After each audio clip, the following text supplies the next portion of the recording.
Hey guys, welcome back to A Squared the podcast. It's your favorite twins, Arianna and Alexandria. Okay, since Arianna doesn't know what we're talking about today, apparently, since we are just a little under 30 days away from Miss Tennessee Teen USA and for Arianna, Miss Collegiate America, we thought that it would be really fun that we kind of talk about our pageant platforms on today's episode. So I will let Arianna kind of tell a bit about hers, and then I'll talk about mine. Absolutely. So my platform is called Always Smiling, and basically what my platform is it's mainly for kids with scoliosis, but also kids with rare disorders that cause body deformity.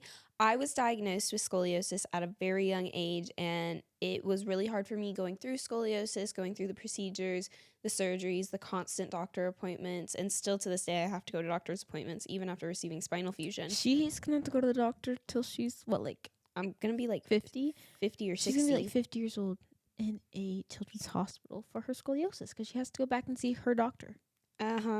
Like, I have to go to the doctor in a couple months to get my back checked out. But I wanted to give kids with scoliosis the ability to have someone to relate to, because I, one, didn't have anyone I could look at going through scoliosis to be like, hey, like, I can still accomplish my dreams because I look like that. And I just want them to have someone that they can talk to and find comfort in, because it was hard not having someone with scoliosis in my family.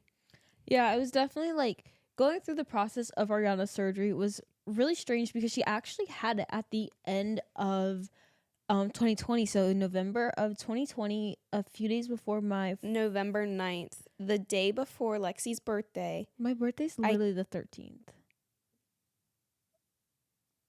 That's not the day before my birthday. Wait. Oh. The day before my birthday, I got to come home from the hospital. Oh, yeah, that did happen.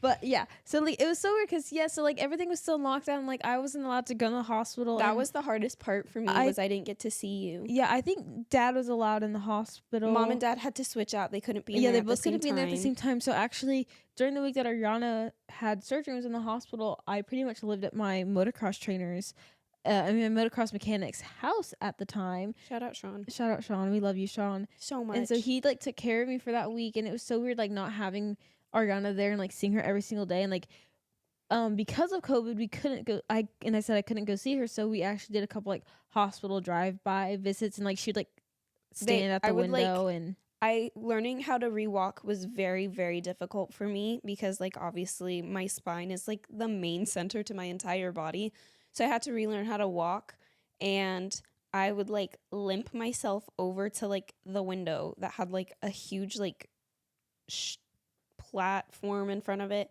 and I would like have to lean over and like wave to Lexi, and we'd have to do it at night so she could see me. Yeah, because I was racing and riding all throughout the day, so like I literally would just like lean my head out the window and just like wave to her, and that went on for like a week. But then when she finally got to come home from the hospital for my birthday, I love to get my family together for my birthday, and some of you probably don't know, we have a god brother, adopted brother, whatever you want to call him. And he lives in Arizona, and we were living in California at the time. So we actually, we flew him out for my birthday, like on the limb, like literally the day before. And we didn't tell Arianna this. And so he was at the house already when Arianna got home. Mind you, that was one of the worst car rides I had ever gone through. My surgery was in San Diego, and we lived in like the outskirts of LA area. And that was like the suburbans. Yep. The suburbs. The suburbs, yeah. It was like a 3-4 hour drive. I don't really remember exactly. You know, that darn California traffic. But I had actually had an issue with the nerve in my right leg. It kept me in the hospital a day longer than I was supposed to be. But something happened in surgery, and my nerve got pinched really bad, that I had this like really sharp, like stabbing, shooting pain from my knee all the way up into my hip. And like I couldn't walk on it. I couldn't like straighten my leg. I couldn't bend it. And like every now and then I'll still get the pain, and it sucks because I'll be like I'll literally be sitting and I'll be like, oh my God. We've been at like pageants before, and she's like walking around and just falls over, and everybody's like, oh my gosh, I'm like, oh, she's fine. Get up. Yeah, because that's another thing too, is with that, it's like caused me to like just fall sometimes because my leg will be like, we're not working. I almost fell on stage at IJM one time actually because we were doing our like intros and my leg was like, I'm gonna fall right now. So Yeah, so back to the story that I was telling about our brother.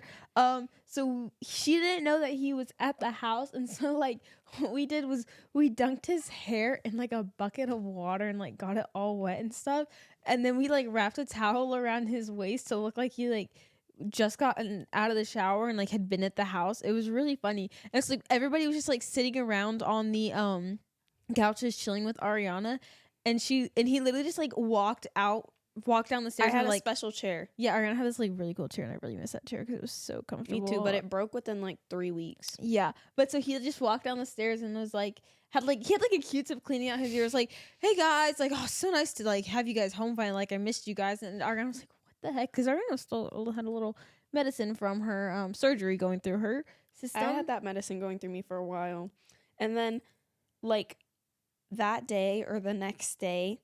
It was the next day because mom had me sleep in the chair that night. And then the next day she was like, do you want to walk up the stairs and go to bed? Oh, I forgot Go to about your this. bed. Oh my And I was gosh. like, honestly, I would love to go to my bed.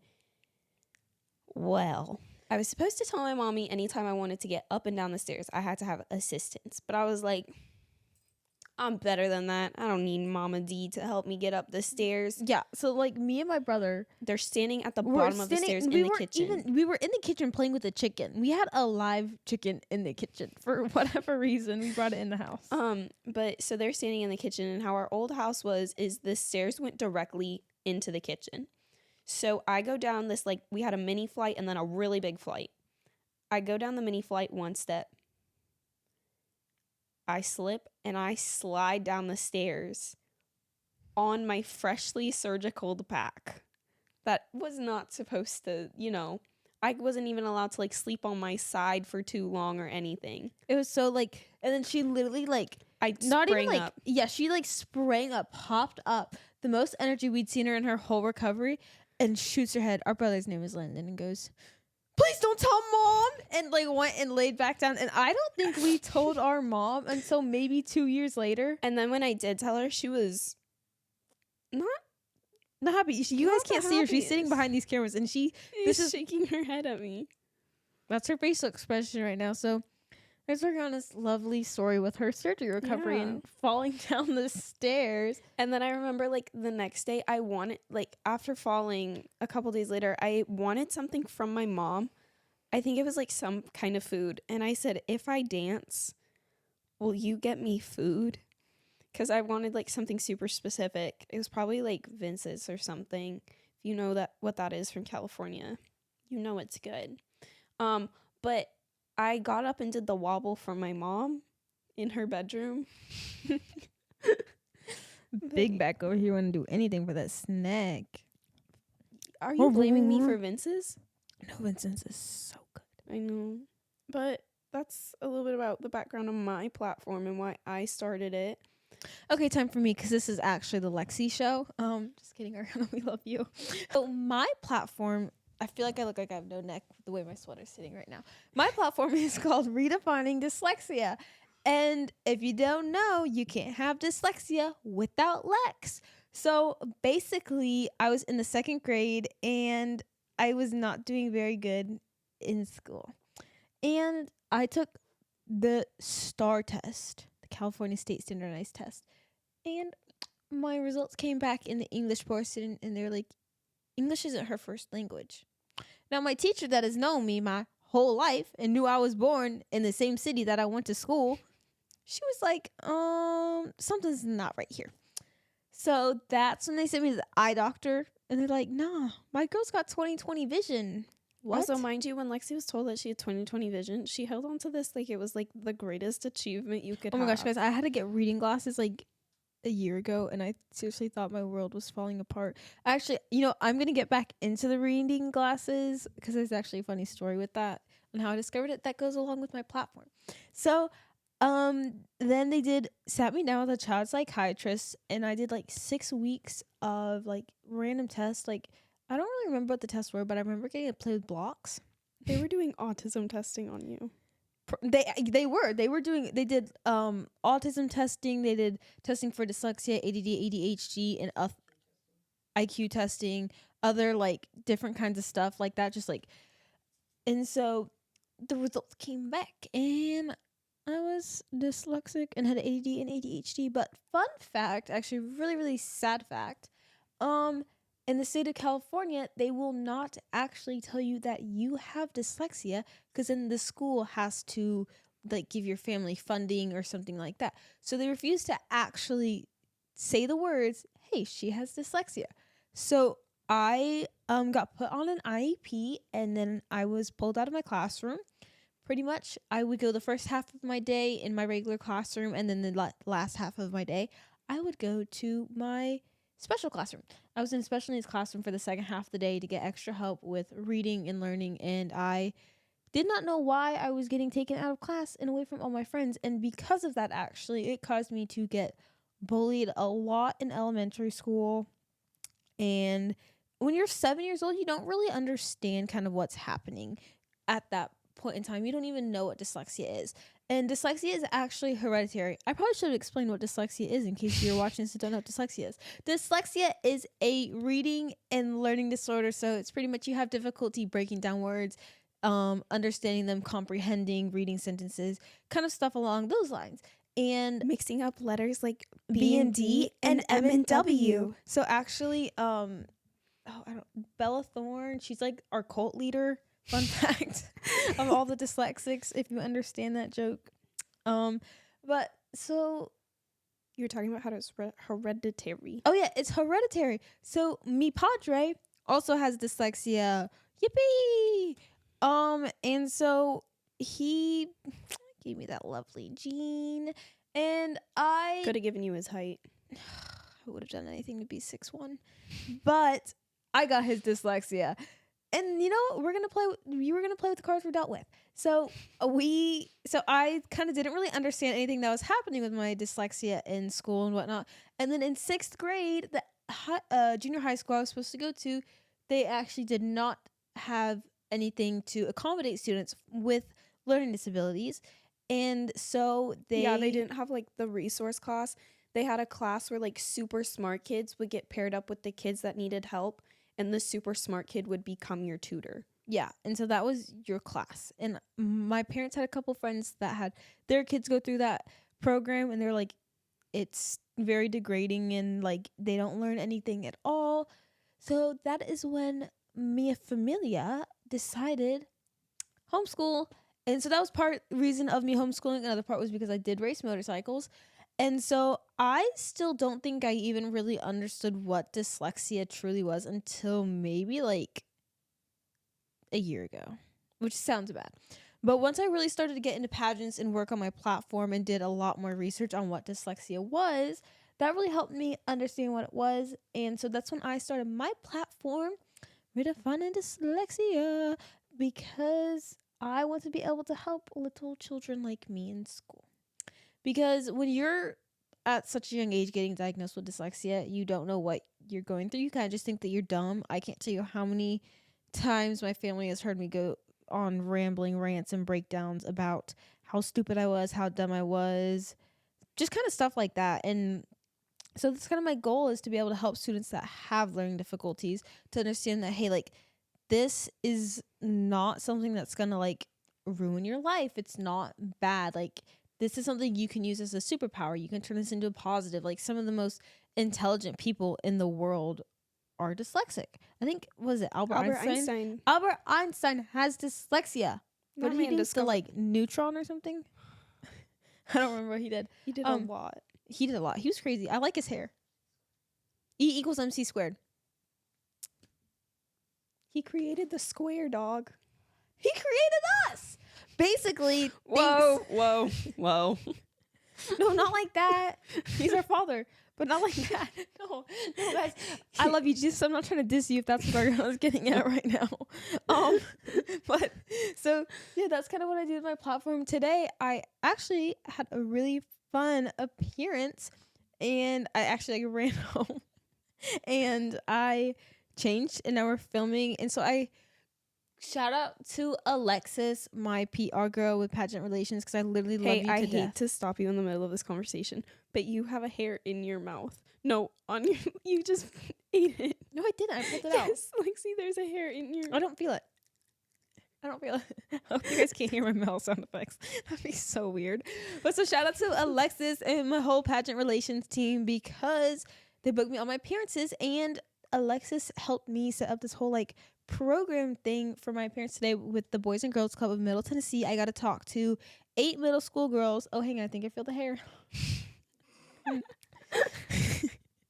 I talked to 8 middle school girls today about kind of how they can use, literally the whole studio's cracking up right now, and how they can use their differences. And this isn't just about dyslexia, what I always talk about. Today what we did was we kind of took a character.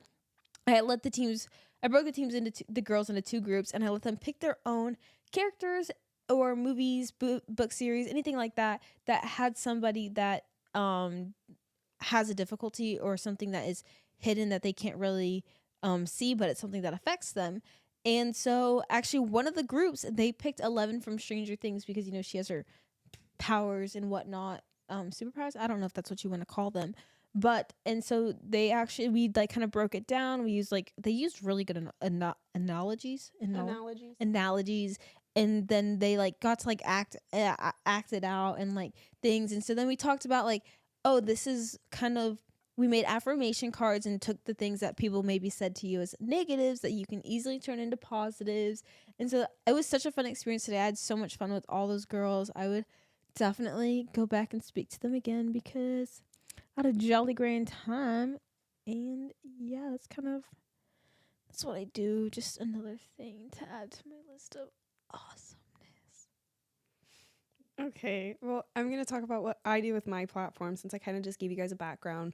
But what I do is, not only do I speak to kids with scoliosis and deformities, but I also speak to kids who may have friends or family who are affected by deformities, kind of teaching them hey, just because they look a little different than other people or what. Wait, sorry to interrupt you, but isn't scoliosis hereditary as well? Scoliosis is hereditary. However, it's not fully hereditary. I don't know where I got mine from. My mom's sister might have had scoliosis, but she was never diagnosed, and she never had it as bad as I did, which I've never told you guys how bad it is.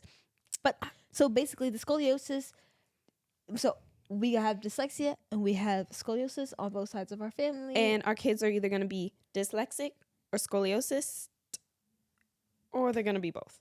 And that one's going to be really tough. But that's a bridge. Good thing they'll have mentors. But what was I talking about? I'm sorry I interrupted you. No, you're fine. Don't remember. Oh, what your degree of your curve was? Oh, the degree of my curve. Can you tell us what scoliosis is? Oh, scoliosis is a curvature of the spine, either in the top of your spine, the middle of your spine, your lower spine. And it's literally just like an S shape or a C shape in your spine. It's just a growth. It mainly comes when you're hitting puberty, but some people are born with it. But I had a 67-degree curve and then a 25-degree rib rotation, which means instead of just being like that, I was like that. So I had a weird rib. It's called a rib hump, and I had a rib hump, and my ribs were visible from my back, and not a cutesy way. Hey, what about our little friend? And when I would bend forward, I would have this weird bump, and I'm going in for my 3 days before surgery doctor's appointment, and I go, hey, is this little bump on my back gonna go away? And my doctor's like, little bump on your back, your rib hump. And I went, no. In my rib hump, there's an extra bump. And he's like, let me look at your x-ray. I have an extra rib. I have a mini little riblet. Your riblet. It's my riblet. They didn't take it out. I guess you could call that maybe a baby back rib. I want baby back rib. But yeah, so that's what scoliosis is. That was my curvature, and I just like to help kids understand that even though you look a little different, it doesn't matter. that was one thing that I thought, because I had scoliosis, I wasn't allowed to be myself. Like, you can ask anyone in my family, I stopped going to the beach wearing swimsuits, and that's hard when you live in California. When it came to school dances, I always wanted to wear like the cute tight fitting dresses, but because of the way that my back looked, I was so embarrassed that I would only wear like A-line and like ball gowny type dresses. As you should, though, because you're a diva now. That's all you wear. That's all I wear now. But younger me wanted to wear a more form-fitting dress like all the other cool kids. And then I also just kind of stopped living my life. I wouldn't do certain activities. I learned how to Photoshop my back just so you couldn't tell that I had scoliosis. More so gave myself like a BBL in those photos because of how bad like the curve was on Not the BBL. Because my right side had a super big dip, but my left side was like very like flat, so I had to like match the curve. But I just spent most of my life like kind of hiding who I was, and then after receiving surgery, I realized too that like I was mentally blocking myself from believing I was beautiful just because I looked a little Tell us different. what you felt the first time you looked in your mirror after your surgery. Bro, I cried. I cried when the doctors showed me my x-ray after surgery. I had this really attractive doctor, and I never got to see Dr. Kitchen. Dr. Kitchen, he wore cowboy boots. But I remember like looking at him and being like, wow, that's a hot doctor. And then he goes, here's your x-ray, and showed me, and I started bawling, and he's looking at me like this. I'm a teenage girl crying at the fact that my spine looked normal because I went down to a 13-degree curve and 0 rib hump. So that was super cool. And then I looked in the mirror for the first time after a couple of days of learning how to rewalk, being allowed to like change back into my normal clothes. And I just felt like so just complete with myself, being able to be like, oh my gosh, like this is how I've always wanted to look. And I knew that I was going to be more confident. So knowing that like my back was fixed made me feel a lot better. And so one reason, obviously, we have this lovely little A squared up here, which that's kind of me and Arianna's platform together, I guess you could say, and what our brand is. And so one thing that the main purpose for our brand is kind of to make people feel special and unique. So, and like to allow people to realize that, because obviously Arianna's thing that makes her more unique is clearly much more visible than what makes mine unique.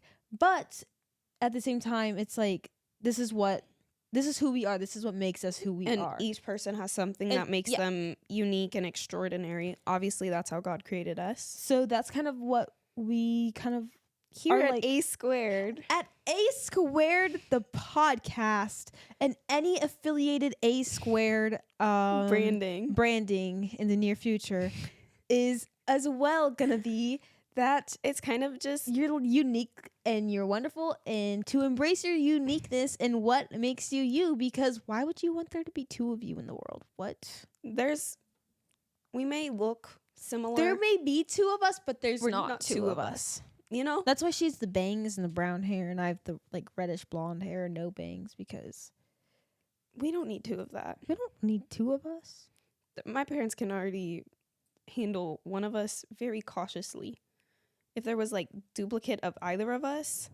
Well, should you imagine two Lexis running around in this world? Bro, I think that'd be so awesome. We take over. Yippee! If there was two Ariannas, I would cry. I would not be mentally stable at all. I'd just be crying all the time.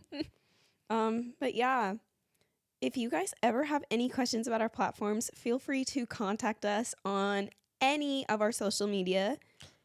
So, Arianna, what is your personal social media? My personal Instagram is official Arianna Ford, and as well as my TikTok and Alex. And then my personal TikTok and Instagram as well is Alexandria Ford _ So yeah, feel free to official. Oh yeah, Alexandria Ford _ official. So feel free to reach out. It's the dyslexia, I just can't. I'm just too cool for you guys. Wait. Before we end, you were going to tell us a fun little story about your reading glasses. My reading glasses. So I'm in flight school, and so I have a lot of reading to do. And for about a year, I could not remember a single thing that I was reading. I couldn't understand it. And I was like, ugh, it's my dyslexia. And if you aren't fully aware of how dyslexia sometimes works, it's very different for everybody. But kind of how mine is, the words kind of move around a bit, or the letters kind of move around a bit when I read, as well as if I read a sentence, I'm reading like each individual word in the sentence, and it doesn't flow and make sense to me at all until I say it out loud or have somebody say it to me. And so I was like, for the longest time, just like, gosh, like, this is so hard. Why can't I remember anything? Why can't I read this? My dyslexia has gotten so much worse. Like, it has like it just like overnight. It has levels. Apparently. I'm not, yeah. And so I was like, this looks a little fuzzy. Maybe I should get my eyes checked. And I get my eyes checked, and I had like 17/20 vision or something like that. Is that bad? I think that's what it was. Girl, I'm not your eye doctor. I don't remember what it was. It wasn't hardly bad at all, but I did need reading glasses. So I can read. I can see the words now when I read. So it actually read. What kind of when we were getting dressed for this, actually, Arianna goes, "Are you gonna wear your I can't read shirt?" I said, "I don't have an I can't read shirt." She said, "Yeah, because you can't read it." And so I was like, "Oh, okay." But yeah, so now I can partially read. I can at least see the words that I'm reading. Might not understand them, but I sure can see them. But yeah, so if you guys ever have any questions about dyslexia, scoliosis, or just want some fun encouragement, going through the diagnoses yourself, feel free to reach out to us. We are always open to having conversations about it. We're obviously super open about both of our stories. And you can also always reach out to the podcast's Instagram as well. Yes, we will always be able to answer messages there. What is and the podcast Instagram is A Squared the Podcast, and so is our TikTok. But yeah, it was lovely getting to chat with you about redefining dyslexia. Don't stop and no. This isn't karaoke night. It's always karaoke night to me. I love singing, even though I'm really bad at it. But yeah, so yeah, we will see you guys next time. Bye, y'all.